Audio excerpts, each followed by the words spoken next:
Welcome back to the class, everyone. After a little bit of hiatus there, we are back once again to talk about Star Wars Galaxy of Heroes, and today we are going to be kicking things off with talking about Sana Starros' kit and why I think we should be careful when analyzing what she is going to be capable of and maybe how you are choosing to build your teams around her, because I think, whether intentionally or unintentionally, I believe CG's trying to be a little bit tricky here when it comes to her synergies. So let's just go ahead and get right into this with the fact that she is being marketed. What is she being marketed as?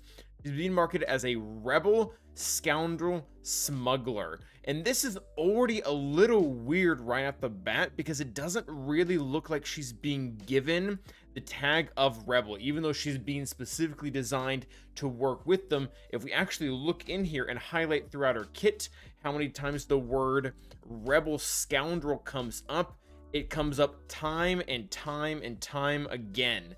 It actually comes up a total of 9 times in total, most of which functions around her lead, which this is going to be a little bit weird because she doesn't have the rebel synergy. So any character that you want to put in the middle of her that has rebel synergy reflecting back, something like R2, that'll make sure that she gets to take part in a bunch of stat bonuses if she were rebel, doesn't really get to do that unless there's some error in her kit, which there quite as well might be. But that being said, what I was saying beforehand, what I think they're being deceiving about her kit, in the fact that I don't think that in really any place in the game you are going to be able to make a decent team out of this. And we're not going to go into too many specifics, but again, she is being highly trained or highly made out to work with rebel scoundrels in her kit, especially in her lead. And not just rebel scoundrels, but rebel scoundrel tanks. And there's actually only 2 of those. If we pull up the game right here, we can see that there are only 6 rebel scoundrels total, which is actually kind of a lot for 2 factions that cross over. They don't have a specific faction for themselves. But that being beside the point, within this, there's only 2 that are actually fit that description, and that's Cara Dune as well as Stormtrooper Han. And Cara Dune, for the vast majority of players, already has a home in with Mon Mothma. A few people I think still use her with Bam, but for the most part she's plugged away in a different area just because of how her synergy works there. So really, you're left with Stormtrooper Han. I won't lie, the synergy here is real. He gains a ton of protection from his kit and the way it works. And with how his Zeta on this last ability here works, is he recovers 5% protection every single time he takes damage. So you're going to end up healing a lot. And if you look again at Sana Starros' kit and everything that she does for Rebel Scoundrels, most of it does actually revolve around protection. I'm almost a little curious why they didn't call out Han by name, or I guess Stormtrooper Han by name, just because they actually had communication. Like, these characters within the comic books, they do have a dialogue going back and forth. They do know each other. They even work together. So I'm a little confused. I know like CG sometimes makes these like wild and like ridiculous lore connections. This I think would have been a good one to make, but instead they made it really indirect, but it works nonetheless, because again, whenever we look into her leadership, she has rebel scoundrel tanks. So again, defense, max health, max protection. We're again seeing that theme of adding in protection.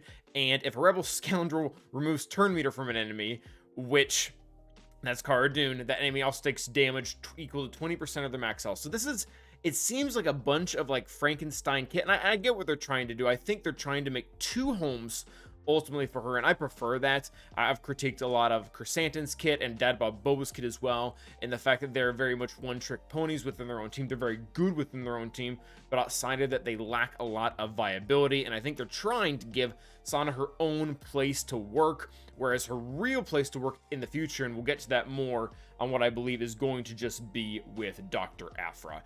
And I think there's a really strong case for that, especially with how Starkiller's kit actually worked. I think she's going to be able to take from a lot of different factions and be able to kind of make her own team. That being said, she continues to have a bunch of Rebel Scoundrel tank synergy, including whenever an enemy is inflicted with target lock, those guys, they have their cooldowns reduced by 1, so that's pretty nice. As well as she has a Territory War Omicron. This is probably a hard no, and you're probably a little confused by now, because when we started off by saying her team is fake, she's not going to have a real rebel team, that's not going to really work, and at the same time, we're sitting here talking up her relationship with Stormtrooper Han, which actually looks to be pretty darn solid. The issue isn't that. The issue is that you're just not going to be able to make a team with what we looked at before in the actual game. So These are your essentially 6 characters you have to work from. Han and Chewie, we're just going to say you're not going to take them. Han and Chewie, they're already heavily wanted in the CLS team. There are a few people that have found really good results with Dash, but for the most part, with the lack of, again, Rebel crossover synergy as well as really being focused around tanks, I think the vast majority of their benefit is going to be found in the CLS team, especially because now you can't like make a droid CLS team if you're using sorting in any capacity. So you're stuck with Lando, Cardoon, Captain Han, and Stormtrooper Han. And while Sana's kit does have a few pretty cool ways to be able to make up for the damage and whatnot, and especially within her unique, where she'll have counter chance, she'll have extra critical chance, the entire team should have vulnerable for the most part, because she applies vulnerable self, but she can also apply it to the whole enemy team when she assists, because she'll be able to tack on to what she's already hit. And they'll also her whole team can get critical chance up, but it just doesn't seem like enough. Like, I don't think there's really enough in this entire kit for them to be able to actually do damage and to be able to beat really any modern team. Even with the territory where Omicron, like being immune to daze is super cool, but we've seen this with Inquisitors, where teams that have a lot of control and even a lot of defensive capability in the modern meta, that really means nothing if you can't get any type of damage out. So overall, I think Sana is a cool kit. This concept of Rebel Scoundrel tanks, though, being where most of her synergy is found, or where most of her bulk of her abilities are, I think is just kind of a facade. And if you want to use her there and you have these characters built up, cool. But basically what I'm getting at is, don't gear up Captain Han or Stormtrooper Han or Lando even higher than you would have already in an effort to try to build this team. I don't think there's really any grounds in this team at all. Where I think they're trying to head with her, and number one, I think the big hint in this is Starkiller, and the other big hint is already inside of our droids. So why do I keep mentioning Starkiller when Starkiller has absolutely nothing to do with Doctor Aphra's release? I mean, I guess you can make the comparison that the way they're being released towards the end of the year with a bunch of characters that not a lot of people are familiar with, like, that's similar. Like, okay, that's a thing. But more so, what did Starkiller in his unique do? He specifically went out and took one character from essentially four different factions. He took one Jedi, one Sith, one light side unaligned force user, and one dark side unaligned force user to fill out his own squad. And I think in a very similar fashion, we are going to go ahead and see the exact same thing with Doctor Aphra when she comes in game. We already know that she's going to be a dark side scoundrel. Regardless of what you think of that, that's what they've said she's going to be. And what I believe they're going to do is they're going to have her revolve around having 4 specific units, each one kind of from a different faction. And what they might do overall is just give her some type of dark side scoundrel ability, maybe similar to how Iden doesn't have a specific tag for her, but she has like all these like specific callouts of who can and can't work with her. And I think we're going to see the similar thing with Doctor Aphra, to where Doctor Aphra's team is going to be her, Sarstanos, or Sana, as well as the droids, and maybe one actually Empire unit to kind of fill out the whole team, or maybe even a Rebel unit as the last requirement. So that way, we know she's already going to be a big deal for the new 2B, but she can fit into the mixed area in the middle, because we seem to be lacking teams there for the most part. So we mentioned Iden. Iden, again, she doesn't have a clear specific tag for other than Imperial Trooper, but she has like all these like goofy ways to cut out specific key characters, like Veers, like Gideon, like Piet. They can't have a leader tag, and they have to be non-droid, and that's really to be able to build her specific team. And I think that's what they're going to do with Doctor Aphra as well, because when you pull up the droids, what they can do is they can have like some, again, goofy thing where they have to be dark side droid, they have to have red eyes. I don't know what they're gonna do, but they should be able to make it a way around there. Or they can go the full Starkiller route, and they can say that she has to be with one droid, one scoundrel, one smuggler, and then one Empire or Rebel. I'm not sure which direction they'll go in. And then you can fill out her team, and they all get like these specific buffs. Because if you look at the droids, they already cover the droid and the scoundrel. One can each take each. And then Sana has the scoundrel and smuggler tag. And then I don't know what the 5th is going to be. If it's going to be like a Farm Boy Luke situation, or if it's going to be a CLS situation, because we'll eventually get a Galactic Legend Leia, or what exactly they're going to try to do. But I think they're going to be able to fill out that team.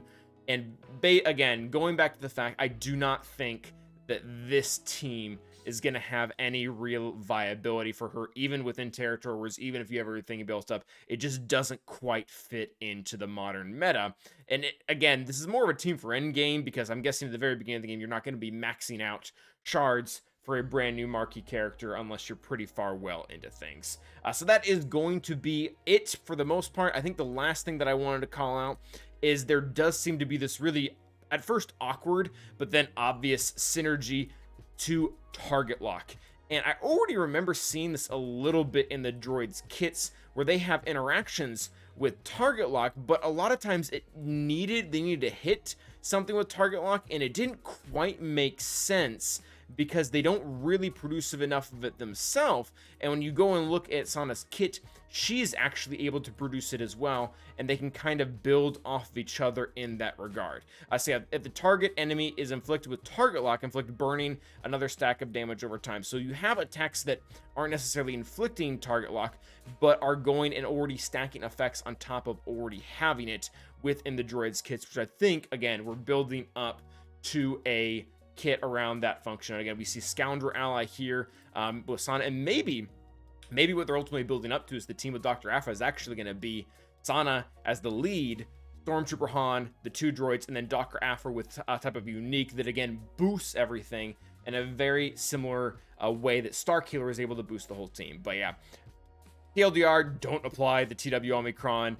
Sana has a very cool kit. I think the target lock, or not the target lock, but the tenacity down AoE on everyone is also going to be pretty universally helpful. That's always been very helpful, especially with some characters that just rely so much on tenacity like Wampa. But that is going to be it for today, guys. Thank you everyone for watching. Remember to like and subscribe, and as always, stay awesome.